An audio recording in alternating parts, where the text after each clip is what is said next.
Oke, Assalamualaikum warahmatullahi wabarakatuh. Halo teman-teman semuanya, perkenalkan nama aku Yusa Brandami Kanda dengan NIM 240414001. Di sini aku akan menjelaskan mengenai tugas saya yaitu LDK pada pembuatan proyek video.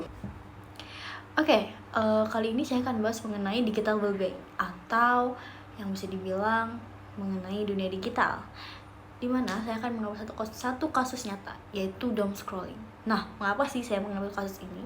Pertama, doom scrolling ini merupakan kebiasaan di mana mengonsumsi berita atau konten yang bisa dibilang kita secara berlebihan mengkonsumsinya, terutama di media sosial. Nah, isu ini saya anggap penting karena bisa mengganggu kesehatan mental kita, memperburuk rasa cemas, dan membuat seseorang stuck atau terjebak dalam siklus informasi yang sangat melelahkan. Di era digital, di mana algoritma mendorong konten yang memicu emosi terus-terusan, doom scrolling ini bisa menjadi salah satu faktor atau fenomena yang akan semakin sering terjadi ke depannya, teman-teman.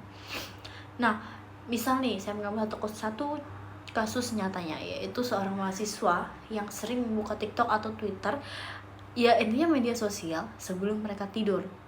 Mungkin awalnya mereka hanya ingin melihat kabar terbaru, tapi akhirnya justru menghabiskan waktu berjam-jam gitu untuk membaca berita tentang krisis, konflik, ataupun banyak komentar-komentar negatif.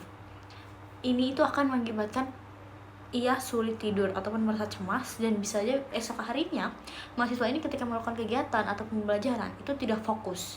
Nah, fenomena ini bisa dilihat ketika pandemi COVID-19, di mana yang kita tahu banyak orang terjebak dalam berita buruk tanpa henti setiap harinya, dan dampaknya ini akan menurunkan kualitas tidur kita dan juga meningkatkan stres yang ada di otak kita dan memperburuk kesehatan mental kita.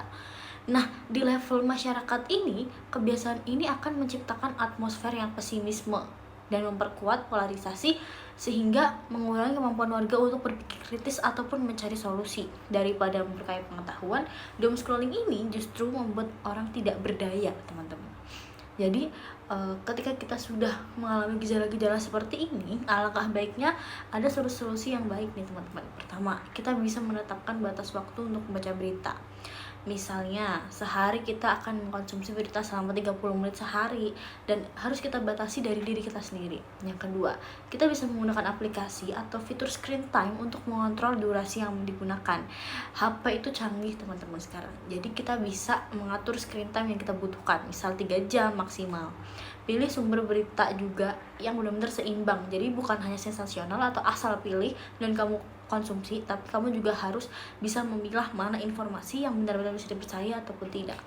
Dan bisa lakukan detox untuk memulihkan keseimbangan dengan stop mengkonsumsi berita secara berlebihan.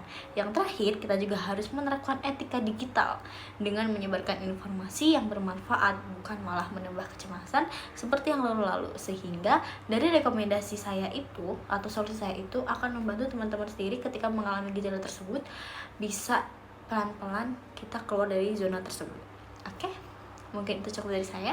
Wassalamualaikum warahmatullahi wabarakatuh.